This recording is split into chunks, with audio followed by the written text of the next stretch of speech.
this is an iHeart podcast. Guaranteed human. Introducing the all-new Mazda CX-5, featuring more connection. Hey Google, where's the nearest Pilates class? Safety that has your back.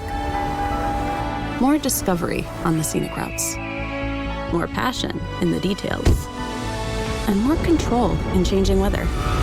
The all-new Mazda CX-5. More to move every side of you.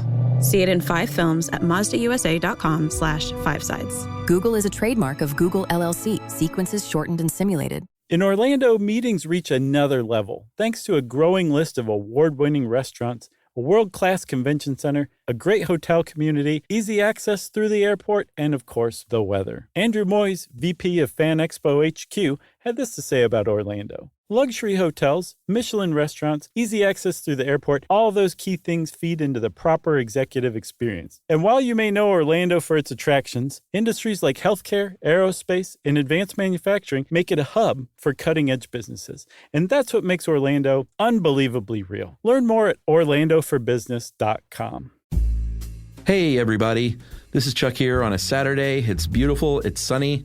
It's actually rainy and cold, but maybe by the time this rolls around, it'll be beautiful and sunny.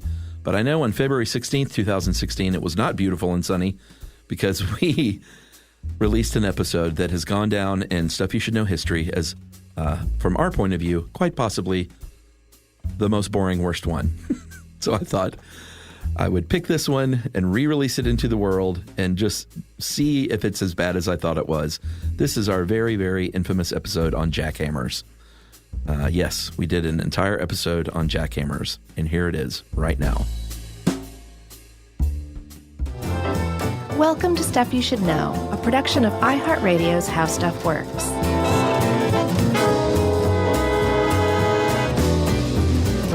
Hey, and welcome to the podcast. I'm Josh Clark. There's Charles W. Chuck Bryant, and Jerry's over there, which means it's time for Stuff You Should Know, the Jackhammer edition. Coming at you. That's right. One of the most annoying sounds. I know you hate the leaf blower. Yeah. It's established. I think the leaf blower. Can you throw the jackhammer up there? Sure. Yeah. But we don't live in New York. If we lived in New York, the jackhammer would be number one. I feel like I've never stayed in a hotel in New York where there wasn't a jackhammer No way. below me. No, not even a chance. Every single time. Yeah. Leaf blower, it's a lot more frequent down here in Atlanta than a jackhammer. Not a lot of leaf blowers in New York City. No. Not a lot of leaves. Well, that's not necessarily true. None. Depends on where you are. Yeah. So we don't usually shout out a thank you at the beginning of an episode, but we got a couple of gifts that are so special. We want to do that. We do. So Peter O'Donnell and the gang at Built Sharp Knives, BILT Sharp, out of Philly, sent me a chef's knife. Yeah. Sent you a fillet knife. Beautiful. And it's one of the most gorgeous pieces of like handmade craftsmanship I've ever seen. Yeah. It's amazing. I cannot wait to catch a fish. Oh, dude. I can't wait for that for you. Cut that thing open. Yeah. After it's dead. Oh, really? You can't lop the head off while it's still alive? No. I think you're supposed to. You're supposed to hit it with a hammer, I think. Some people do. I do not. These things are gorgeous. I mean, the blade itself, they hand make these, the handle, the weight, it's a piece of art. And not only that, it is the sharpest thing I've ever seen in my life. I know. It's like dangerous. Well, I don't want to, It's dangerous. They're knives. They're Right. supposed to be sharp. Yeah. But wield it with respect. Well, yeah. Well, they're respectable knives. Yeah. So, you can actually go into Tumblr. You can just search hashtag knives you should know. Oh, really? One word. And it chronicles in pictures and short captions or brief captions the process of them making our knives. It's awesome. Yeah, it's just really neat. And I just love like handcrafting and forging steel. Like those are lost arts Right. in a lot of ways. And they're doing it right, man. They're really beautiful. Cool, man. So anyway, thank you for indulging Yeah, that. thank you, guys. Yeah, thanks, Peter. That was really cool.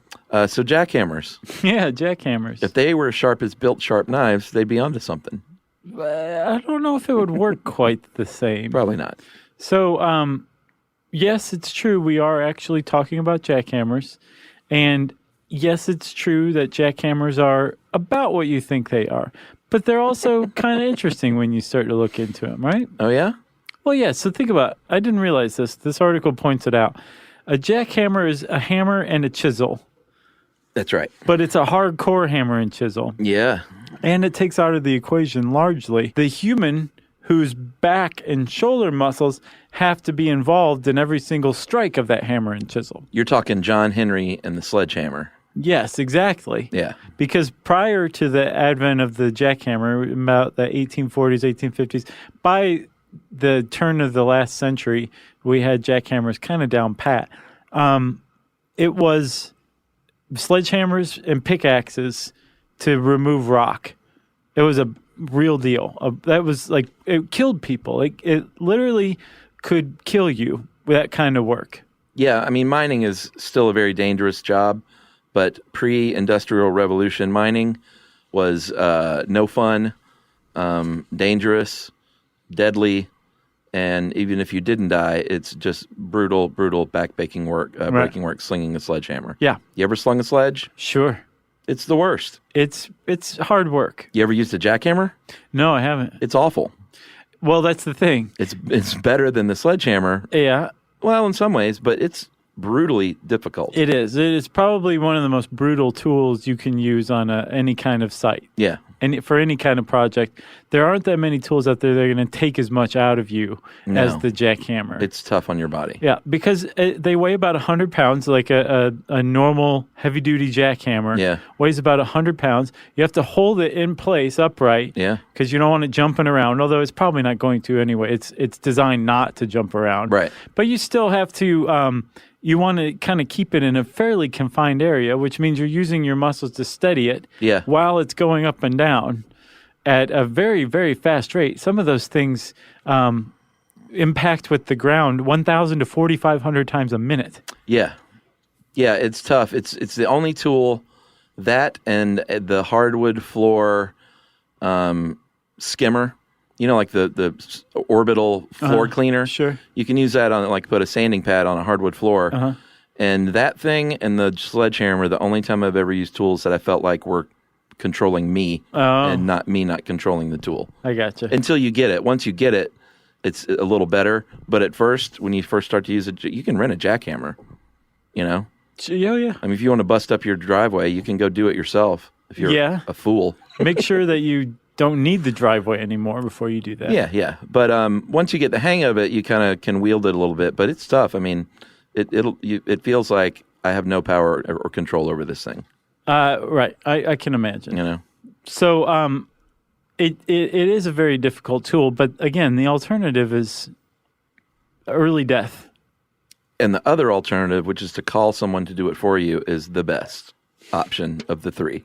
But so say that you are King Carlo Alberto of Sardinia, and the year's about 1830-something, 1840. Yeah. And you want a train tunnel built through a mountain, and the tunnel's going to need to be 12 kilometers long. You do call somebody else, but that somebody else you call goes, I don't know what to tell you, buddy. We could try pickaxes or whatever, but you're not still going to be alive by the time we finish. Yeah. What can we do? And actually, this call for a 12-kilometer-long tunnel through a mountain in Sardinia prompted the early forays into developing pneumatic tools like a jackhammer.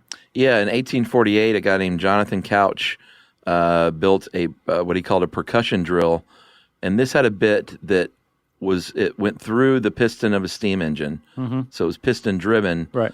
Then contemporary Joseph Fowle actually attached it to the piston, and then he started in 1851 using air, which is pneumatic, to power it. Yeah. But these were still attached to a piston, and it wasn't until 1895 with Charles Brady King, when he actually is given credit for inventing the traditional looking handheld modern jackhammer, modern pneumatic powered jackhammer. Right. And he gets a lot of credit for stuff that was already built. Like a lot of people say he was actually the inventor of the automobile. No, he wasn't.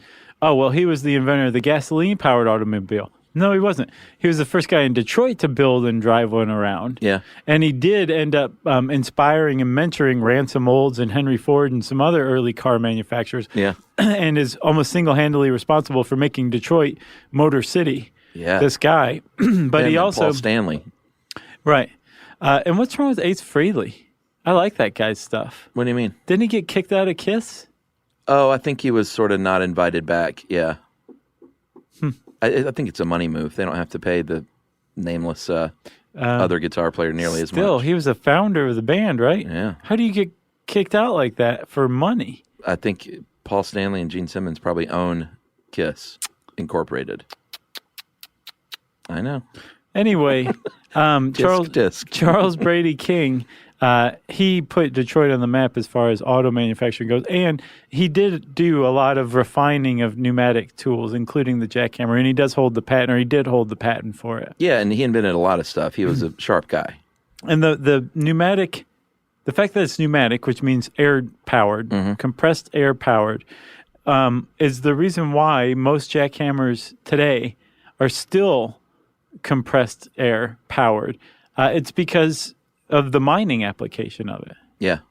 Like when you mine, you're releasing a lot of potentially explosive gases. Yeah. And you can't have something like a steam engine that's combustion powered down there. Yeah, or you can't have an engine in there releasing exhaust. And you can't have a jackhammer that will spark a rock. Well, that might happen no matter what, right? Well, no, that's what I'm saying. You can't have that among volatile gases. Right. So air-driven is the perfect key because it doesn't matter if that hose is 1,000 feet long. Yeah. You're not going to lose power because it's going to be compressed. It's going to be compressed air up against compressed air. Yeah. And up on the surface, you've got a diesel engine that's powering a piston, just like in your car. Yep. And the piston moves up and down the cylinder, and as it moves down, it compresses the air in the cylinder and pushes it down into a storage tank where it sits as compressed air, and that's released out the other end through the hose, and it ends up into the jackhammer. And no matter how far away it is, it's still going to be just as powerful, and that compressed air isn't flammable. So you can be a happy miner all the live long day. Well, buddy, you're getting excited, so that means we need to take a break and put this pill under your tongue, and we'll come back right after this.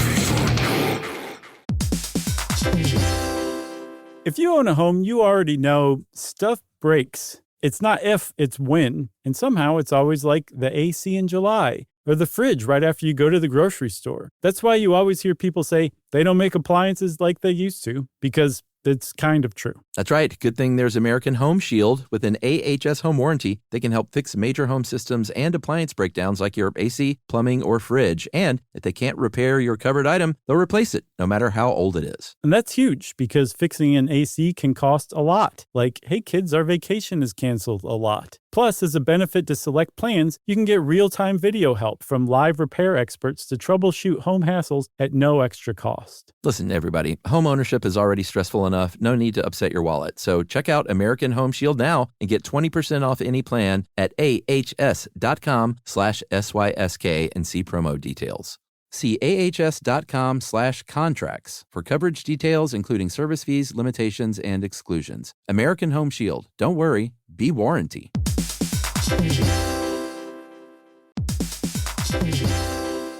Hey, everybody, we want to talk to you about The Big Bang Theory. That's a show that became one of the most defining sitcom of its era and really built a fan base around its memorable characters and unique group dynamic. That's right, which is why we think you'll enjoy the official Big Bang Theory podcast. It's back, covering seasons 3 and 4 of the show. Host Jessica Radloff sits down with crew and cast members like Kunal Nair, who plays Raj, Mayim Bialik, who plays Amy, and Kevin Sussman, who plays Stuart. That's right. You're going to learn all about the Easter eggs you may have missed, behind-the-scenes stories, and how certain real-life relationships shaped some of the most memorable storylines. Yeah, there's cast reflections years after the series aired and expanded content around famous episodes and storylines. It is exactly what you're looking for if you're a fan of The Big Bang Theory. The season is on video, so watch the official Big Bang Theory podcast on HBO Max, or listen wherever you get your podcasts, and stream episodes of The Big Bang Theory on HBO Max.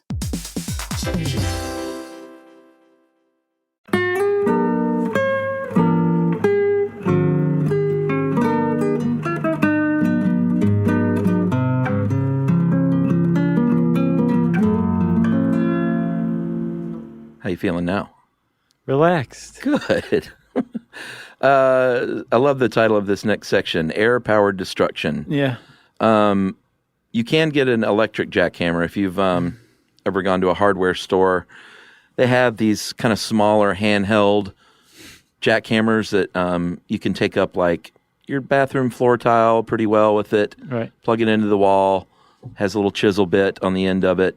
But that's small beans. You can't do a driveway. No way. Or concrete or asphalt with something like that. Or a 12-kilometer tunnel through a mountain in Sardinia. No, you need the big T-shaped jackhammer. And here's one of the things that didn't really occur to me.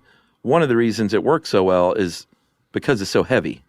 Right. It's not like they say, well, let's make this thing weigh 15 pounds or 20 pounds to make it easier to run. Which it probably could. You maybe could do that. But it would jump all over the place. Yeah, you want that thing super, super heavy because that's part of the power and force behind it. That's right. So these things are pneumatic, right? And just like on the compressed air compressor up on the surface when you're down in the mine, they actually have a jackhammer has a piston in it, a piston and a cylinder in it, right? Okay. And it's actually a really kind of simple when you cut the thing open and draw a cross section of it. Which we did. Yeah, on our hands Yeah. for crib sheets. You can see that really the whole mechanism comes down to a trigger valve, right? That's right. So what you have here is you got the pressure chamber.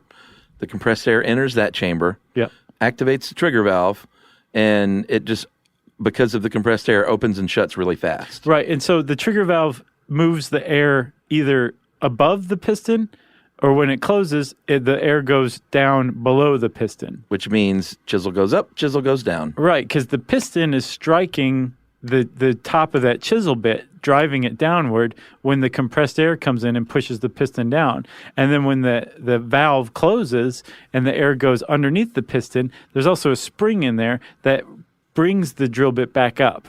Because it wouldn't work very well if it knocked it down. Then you had to go down and reset it. And apparently the earliest jackhammer had that very design. That feature?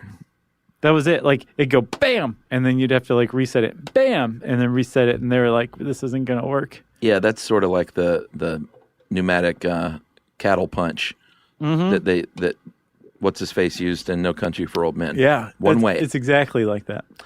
Not very good if you're trying to bust up concrete. No. But good if you want to put a rod Stun through. a cow. That's right. It doesn't stun them. It does. The eternal stun. I think it stuns a cow, and then they kill him after. Oh, I thought they put it into the brain to kill the cow. No? I don't think it actually... I think it can and probably does sometimes, but I think the main purpose of it is to stun the cow so it's not like... It's just dazing out of it when they kill it. Oh, yay. Hydraulic jackhammers, it's the same... A jackhammer would kill a cow. Hydraulics use fluid. Same principle, right? But it doesn't use air. Yeah. And if you've ever seen they have jackhammers that are really large that you can't handle as a person, but it's like attached to a backhoe or something. Right. That's for big jobs, and those are usually hydraulic and not pneumatic. Right. But probably not every time. I'm sure someone in the construction industry will correct me on that. Well, I went and looked, and if you go on Alibaba, that site has everything. And they have hydraulic jackhammers for sale. What's Alibaba? Is that like Sky Mall? It's like China's Amazon, but they sell everything on it. It's nothing like Sky Mall. Okay. You think everything's like Sky Mall just because you want Sky Mall to come back. I sure do. But it did seem like all of the backhoe attached jackhammers were hydraulic that I saw. Okay. All right. Well, here's what happens at 1,000 to 4,500 hits per minute. That chisel bit, and if you're breaking up rock, there are different kinds of bits. A pointy bit, if you're breaking up like a driveway or something, right, is really good. Or you can use a flat bit for other applications. So yeah, if you're breaking up a driveway and all you want is for the driveway to go bye-bye, yeah, the pointy bit's the one you want because it's not a controlled cut. Right. The like a flathead screwdriver style bit is the kind that where you can really kind of control where the cracking goes. Right. Or if you want to, like I said, if you're taking up your floor tile and you have the handheld version, Right. That's what you want, to just scoot it underneath the tile and chip it up. And there's like some insane mathematicians have actually like tried to figure out how you can predict how cracks propagate. Oh, really? And, yeah, there's like a for the most efficient jackhammering? Pretty much. Wow. Like what bit will work best and like where to place it and how to use it. But one of the things that I didn't understand before is that when you are jackhammering, you are creating different types of flaws, basically, in this solid, say, concrete structure, right? Yeah. And when you're doing that, the first flaw you're creating is this kind of surface powder that the initial chips you're making are actually powderizing and congealing around the drill bit, right? Right. And that powder actually transmits the impact of the jackhammer throughout the rest of the concrete pad in that immediate area. Yeah. And that actually starts to create cracks. So you think, well, it's just the drill bit creating crack. It gets in there enough. Actually, no, it's generating like these different materials from the very concrete itself, and it's using those materials to distribute the force and create cracks that ultimately start to spread and propagate. And as they spread and propagate, they get bigger and bigger, and then a chip comes off. Yeah. And when the chip comes off, the amount of force that's generated in there goes down again, and you have to build it back up by more jackhammering. But eventually, these larger cracks that you're making come together, and then big chunks break off. Yeah. And then when a big chunk breaks off, you want somebody to come in and clear the chunks away while you move the jackhammer, because you're just going to be breaking up those chunks, and that's not the point of a jackhammer anymore. No, the point is you're trying to remove whatever material in as big a pieces as can be removed, Right. like by a backhoe with a bucket or something. Sure.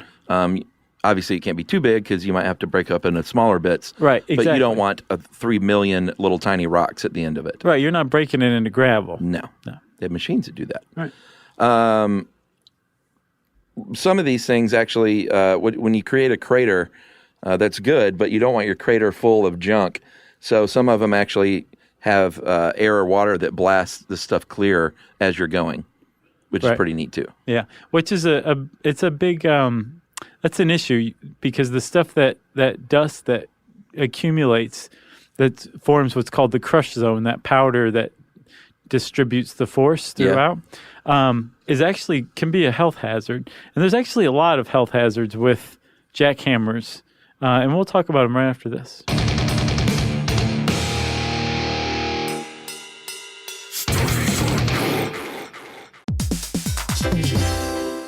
If you own a home, you already know stuff breaks. It's not if, it's when. And somehow it's always like the AC in July or the fridge right after you go to the grocery store. That's why you always hear people say they don't make appliances like they used to, because it's kind of true. That's right. Good thing there's American Home Shield. With an AHS home warranty, they can help fix major home systems and appliance breakdowns like your AC, plumbing, or fridge. And if they can't repair your covered item, they'll replace it, no matter how old it is. And that's huge, because fixing an AC can cost a lot. Like, hey kids, our vacation is canceled a lot. Plus, as a benefit to select plans, you can get real-time video help from live repair experts to troubleshoot home hassles at no extra cost. Listen, everybody, home ownership is already stressful enough. No need to upset your wallet. So check out American Home Shield now and get 20% off any plan at ahs.com/SYSK and see promo details. See ahs.com/contracts for coverage details, including service fees, limitations, and exclusions. American Home Shield. Don't worry, be warranty.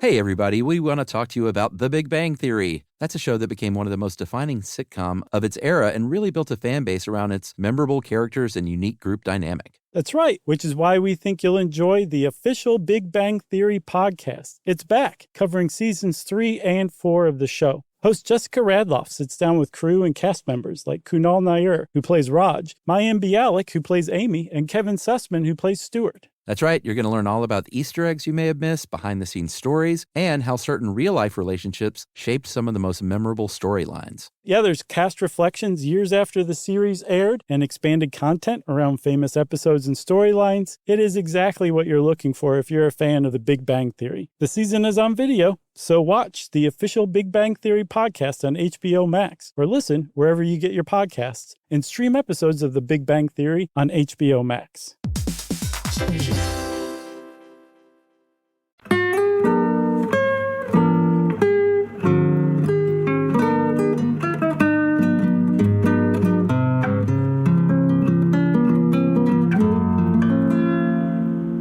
All right, Josh, health hazards of jackhammering. That dust is no joke. Well, before we go to health hazards, let me say this. And it actually can be a health hazard. It can be dangerous when you get your bit stuck. And the general rule of thumb is you don't want to put the bit farther down. You don't want to keep going down farther than the length of the bit. Because if you get your bit stuck, it's really tough to get back out. Yeah. And while it may give you a little break, your boss isn't going to be happy. Or if you're renting that thing by the hour at your house, you're not going to be happy. Yeah, because you just used all of the force of that compressed air to jam that chisel bit several inches into concrete. Yes. But it's not, you need like King Arthur to get that out. Yeah, so move it around inches at a time so it doesn't go straight down into one spot. And you want a sharp bit as well. Mm-hmm. Obviously, a dull bit is going to get stuck easier and it's not going to break up the material as well. Exactly. And like you said at the beginning, that a jackhammer is one of the noisiest tools around. It's the worst. It might be the noisiest tool. Jackhammers create a noise at about 130 decibels, from what this article says. Yeah, that is the sound of a jet engine taking off. Yeah, that's how loud those things are. And driving here, no joke, I passed a dude using a jackhammer.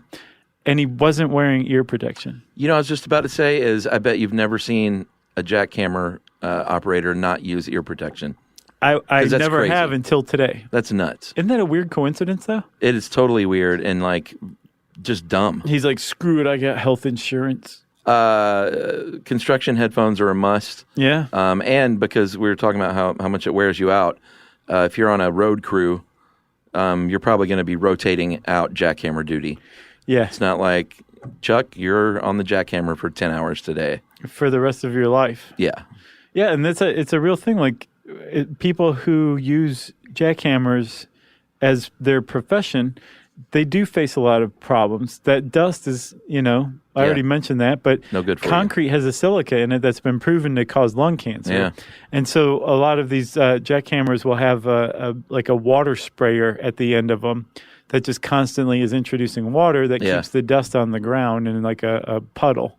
All right, and what's the difference or the deal with this? I know I didn't get a chance to look at it, but you sent a pretty interesting thing on the negative effects of vibration on the human body. Yeah, it's weird. What's the deal there? So vibrations are very odd. They used to belong in the realm of Eastern Europe, behind the Iron Curtain.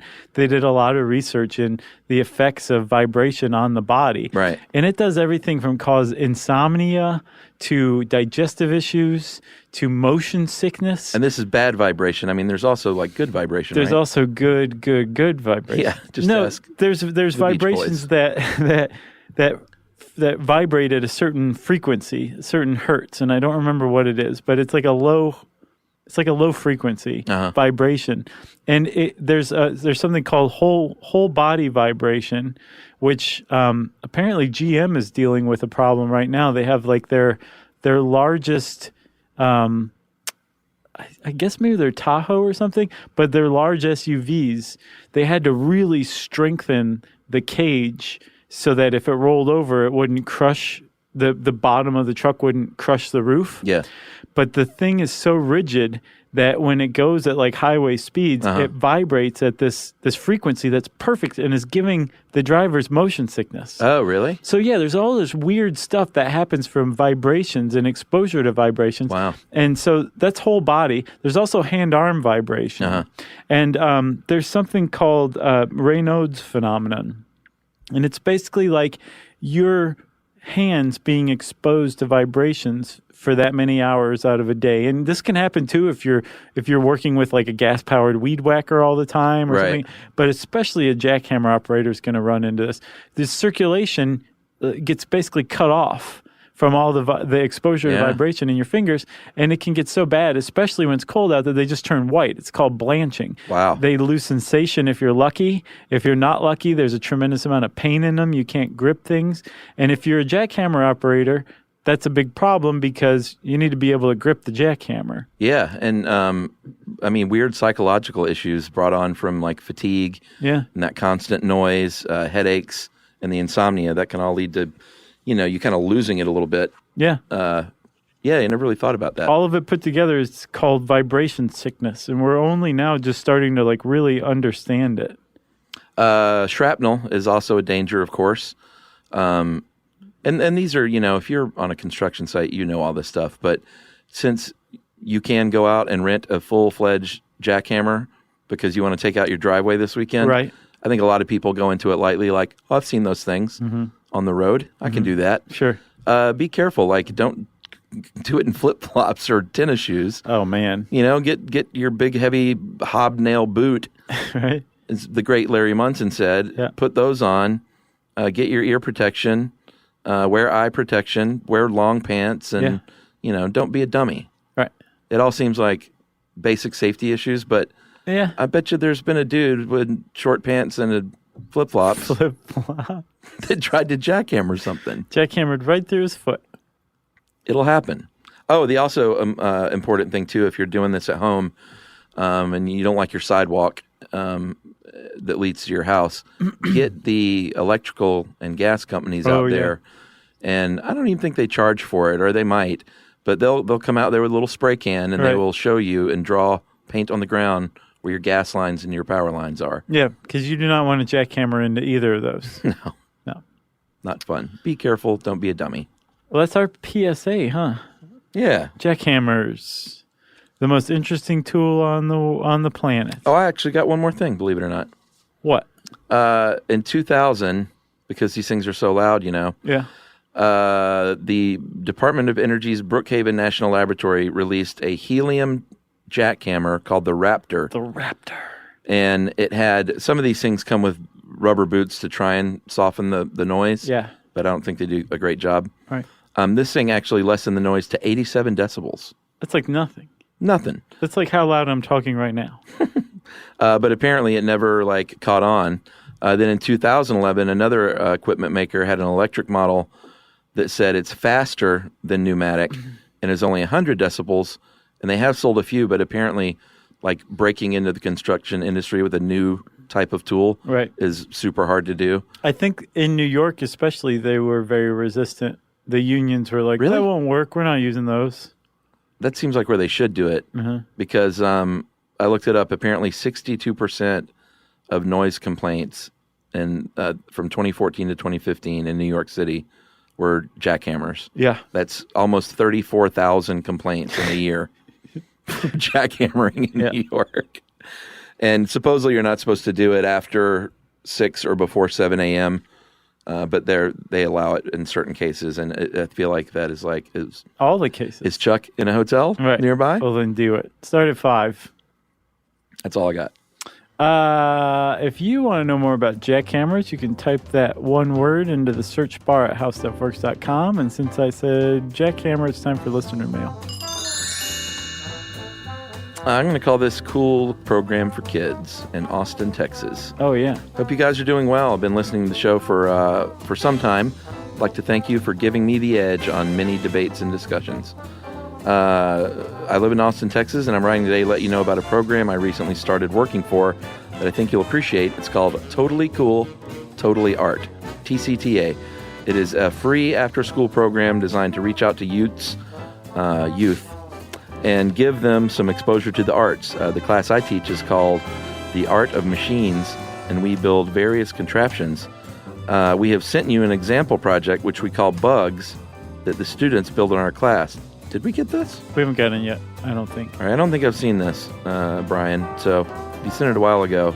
Oh, we did? If you did, I don't know if we got it. No, we haven't gotten it yet. All right.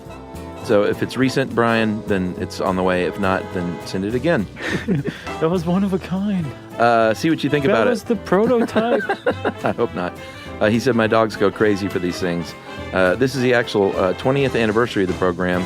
We're trying to let people know about it so it can be around for another 20 years. We also have other classes, painting, film, fiber arts, and photography. Anyway, I was just hoping maybe you'd give a quick shout out for Totally Cool, Totally Art in Austin. It's so totally cool. And you can just look that up on Google or go to austintexas.gov/TCTA. That's nice. That's a secure site. Yeah. That's from Brian Freitag, and good work, buddy. And we're going to be in Austin for South by Southwest this year. Yeah, do you know if we're going to be selling tickets or if there's like a registry or what? I don't know. We'll find out and let everyone know. But I believe it's going. Our deal live podcast is going down Sunday night. Yeah. And but we're going to be around. Cool. Town. Cool. So look out for us. Sunday night. Okay. Indeed. If you want to get in touch with us, you can tweet to us at SYSK Podcast. You can join us on Facebook.com/StuffYouShouldKnow. You can send us an email to StuffPodcast@HowStuffWorks.com. And as always, join us at our home on the web, StuffYouShouldKnow.com. Stuff You Should Know is a production of iHeartRadio's How Stuff Works. For more podcasts from iHeartRadio, visit the iHeartRadio app, Apple Podcasts, or wherever you listen to your favorite shows.